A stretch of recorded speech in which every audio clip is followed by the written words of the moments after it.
VD. സതീശനെ എങ്ങനെ നാല് തെറി പറയാം എന്നാണ് ഓരോ ദിവസവും CPM ചിന്തിച്ചുകൊണ്ടിരിക്കുന്നത്. എന്ത് കണ്ടാലും സതീശനെ കുറ്റപ്പെടുത്തുക എന്നതാണ് CPM കഴിഞ്ഞ കുറേ കാലങ്ങളായി സ്വീകരിച്ചിരിക്കുന്ന ഒരു നിലപാട്. അത് നിയമസഭാ തെരഞ്ഞെടുപ്പിൻ്റെ തൊട്ടു മുൻപ് മുതൽ നമ്മൾ കാണുന്നതാണ്. നിയമസഭാ തെരഞ്ഞെടുപ്പിൽ സതീശനെ ഒറ്റതിരിഞ്ഞ് CPM ആക്രമിക്കുന്നതാണ് കണ്ടത്. നുണേശൻ എന്നൊക്കെ പറഞ്ഞൊരു പ്രചരണം തന്നെ CPM അഴിച്ചുവിട്ടു. എന്നാൽ അതൊന്നും വിജയിക്കാതെ പോകുന്നത് നമ്മൾ കണ്ടതാണ്. ഇന്നലെ ഏറെ ചർച്ച ചെയ്ത ഒരു സംഭവമായിരുന്നു കുട്ടി സഖാവ് എന്ന പേരിലുള്ള ഒരു ഇൻസ്റ്റഗ്രാം അക്കൗണ്ട് പൊടുന്നനെ പൂട്ടിപ്പോയത്. മുഹമ്മദ് സിയാൻ എന്ന ഒരു കൊച്ചു പയ്യനാണ് ഈ അക്കൗണ്ടിന്റെ ഉടമ. പേര് സൂചിപ്പിക്കുന്നത് പോലെ തന്നെ ഒരു കട്ട സഖാവായ കുട്ടിയാണ് സിയാൻ. ഇക്കഴിഞ്ഞ ദിവസം ഇൻസ്റ്റയിൽ സിയാൻ ഇട്ട ഒരു വീഡിയോ വലിയ രീതിയിൽ വൈറലായി. 24 മണിക്കൂർ കൊണ്ട് 2 മില്യൺ ആളുകളാണ് വീഡിയോ കണ്ടത്.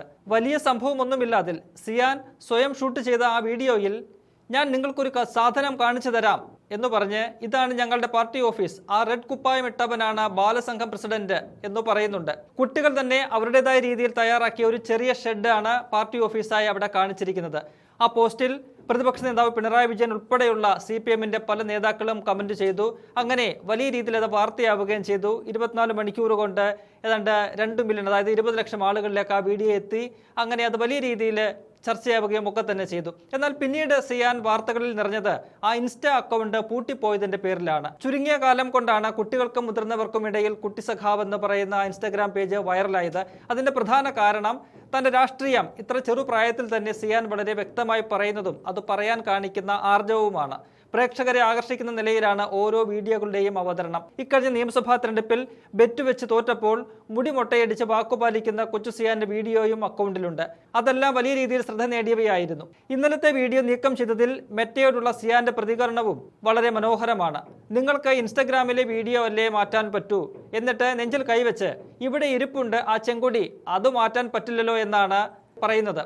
അങ്ങനെ പാർട്ടിയോടും ചെങ്കൊടിയോടുമുള്ള സ്നേഹം സിയാൻ വിളിച്ചു പറയുന്നുണ്ട്.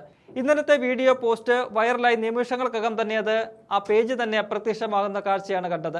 അടുത്തിടെ കേരളത്തിലെ പ്രമുഖ ന്യൂസ് ചാനലുകളുടെ ഉൾപ്പെടെ വാർത്താ കാർഡുകളും വാർത്തകളും സോഷ്യൽ മീഡിയകളിൽ നിന്ന് മുന്നറിയിപ്പോ കാരണമോ ഇല്ലാതെ നീക്കം ചെയ്തത് വലിയ വിവാദമായിരുന്നു.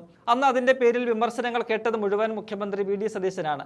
ഇവിടെ കൊച്ചു സിയാന്റെ ഇൻസ്റ്റാ പേജ് കാണാതായതിലും CPM നേതാക്കൾ പ്രതിക്കൂട്ടിൽ നിർത്താൻ ശ്രമിക്കുന്നത് മുഖ്യമന്ത്രിയെ തന്നെയാണ്. കൊച്ചുകുട്ടികളുടെ വീഡിയോകളോട് പോലും യു.ഡി.എഫ് സർക്കാരിന് അസഹിഷ്ണുത എന്നതാണ് CPM ഉയർത്തുന്ന ആക്ഷേപം. പക്ഷേ അത്തരമൊരു ആരോപണത്തിന്റെ അടിസ്ഥാനം മനസ്സിലാകുന്നില്ല.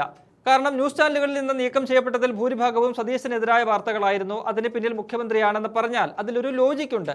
കാരണം അദ്ദേഹത്തെ വിമർശിക്കുന്ന, അദ്ദേഹത്തിനെതിരായ വാർത്തകളായിരുന്നു അതിൽ പലതും. പ്രത്യേകിച്ചും അദ്ദേഹത്തിന്റെ അടുപ്പമുള്ള, അദ്ദേഹത്തിന്റെ ഓഫീസുമായിട്ട് ബന്ധപ്പെട്ടുള്ള യൂത്ത് കോൺഗ്രസിന്റെ നേതാക്കൾ MDMA കേസിൽ അറസ്റ്റിലായത് ഉൾപ്പെടെയുള്ള വാർത്തകൾ അതിലുണ്ടായിരുന്നു. അപ്പോൾ സ്വാഭാവികമായിട്ടും ആ വാർത്തകൾ നീക്കം ചെയ്തത് മുഖ്യമന്ത്രിയാണ് എന്ന് പറഞ്ഞാൽ അത് വിശ്വസിക്കാൻ ഒരു കാര്യമുണ്ട്. എന്നാൽ ഇവിടെ ഈ കുട്ടികളുടെ വീഡിയോയിൽ പക്ഷേ സതീശനെതിരായ കണ്ടന്റുകളൊന്നുമില്ല, മറിച്ച് തങ്ങൾ കട്ട സഖാക്കളാണ്, കമ്മ്യൂണിസ്റ്റുകളാണ് എന്ന് കാണിക്കുന്ന കാര്യങ്ങളേ ഉള്ളൂ. ആ പേജിലെ മറ്റ് വീഡിയോകളും സമാന സ്വഭാവമുള്ളതാണ്. അപ്പോൾ അതിന്റെ പേരിൽ മുഖ്യമന്ത്രി ആ പേജ് പൂട്ടിക്കാൻ നോക്കുമോ എന്നുള്ള സംശയം സാമാന്യ ബോധമുള്ളവർക്കെല്ലാം തോന്നുന്ന ഒന്നാണ്. ഇവിടെ എന്താണ് സംഭവിച്ചത് എന്നതിൽ വ്യക്തതയില്ല.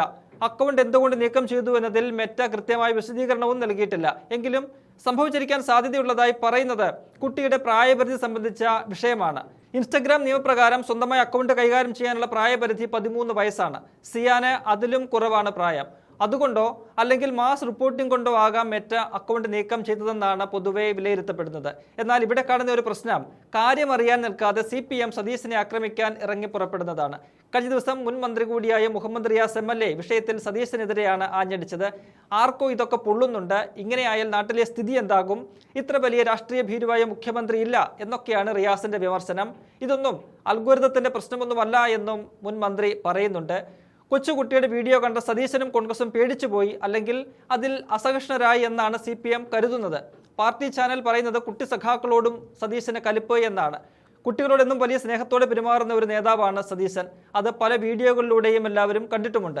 അപ്പോഴാണ് കൊച്ചുകുട്ടികൾ എന്തോ പറഞ്ഞു എന്ന് പറഞ്ഞ് വീഡിയോ നീക്കം ചെയ്യാൻ കേരളത്തിന്റെ മുഖ്യമന്ത്രി ഇറങ്ങിത്തിരിച്ചു എന്നൊക്കെ CPM പടച്ചുവിടുന്നത് എന്നതാണ് ഏറെ സങ്കടകരം. നേരത്തെ സതീശനെതിരെ വാർത്തകൾ നീക്കം ചെയ്യപ്പെട്ടത് തങ്ങൾക്ക് സംഭവിച്ച പിഴവാണെന്നാണ് മെറ്റ സൈബർ പോലീസിനെ അറിയിച്ചതായി വാർത്തകൾ വന്നത്. AI അപ്ഡേഷന്റെ ഭാഗമായി ഉണ്ടായ പ്രശ്നമെന്നായിരുന്നു അന്നത്തെ മെറ്റയുടെ വിശദീകരണം. എന്നാൽ ആ വാർത്തയുടെ ആധികാരികത ചോദ്യം ചെയ്ത് CPM-ഉം അനുഭാവികളും ബന്ധപ്പെട്ട ചാനലുകളും എല്ലാം തന്നെ അത് തള്ളിക്കളയുകയാണ് ചെയ്തത്. പക്ഷേ ഇവിടെ തന്നെ ബാധിക്കാത്ത ഒരു വീഡിയോ നീക്കം ചെയ്യാൻ മുഖ്യമന്ത്രിയെ സതീശൻ തയ്യാറാകുമോ എന്നതാണ് പ്രധാന ചോദ്യം. എന്തായാലും നിലവിലെ സാഹചര്യത്തിൽ പലതിനും ഉത്തരം കിട്ടേണ്ടതുണ്ട്. സർക്കാർ ശരിക്കും സംശയമുനയിലാണ്. നേരത്തെ വിവാദമുണ്ടായപ്പോൾ മുഖ്യമന്ത്രി പറഞ്ഞത് താൻ അങ്ങനെ ചെയ്തിട്ടില്ല എന്നാണ്. മാത്രവുമല്ല, തന്നെ വിമർശിക്കുന്ന പോസ്റ്റുകൾ പുനഃസ്ഥാപിക്കണമെന്നും മെയിലിൽ അത്തരം പോസ്റ്റുകൾ നീക്കം ചെയ്യരുതെന്നും ആവശ്യപ്പെട്ട് മെറ്റയ്ക്ക് കത്തയക്കാമെന്നും ഒക്കെ സതീശൻ വ്യക്തമാക്കിയിരുന്നു. പക്ഷേ തുടർച്ചയായിട്ട് ഇത്തരത്തിൽ സംഭവങ്ങൾ ഉണ്ടാകുമ്പോൾ സമാനമായ രീതിയിൽ ഇങ്ങനെ വാർത്തകൾ അല്ലെങ്കിൽ ഇൻസ്റ്റഗ്രാം പേജുകളോ സോഷ്യൽ മീഡിയ പേജുകളോ ഒക്കെ നീക്കം ചെയ്യപ്പെടുമ്പോൾ അത് സാങ്കേതിക പ്രശ്നമാണെങ്കിലും സർക്കാർ തന്നെയാണ് പ്രതിക്കൂട്ടിൽ നിൽക്കുന്നത്. വിഷയത്തിൽ കൃത്യമായ വിശദീകരണം മറ്റും നൽകേണ്ട സമയം അതിക്രമിച്ചു എന്ന് തന്നെ പറയേണ്ടി വരും.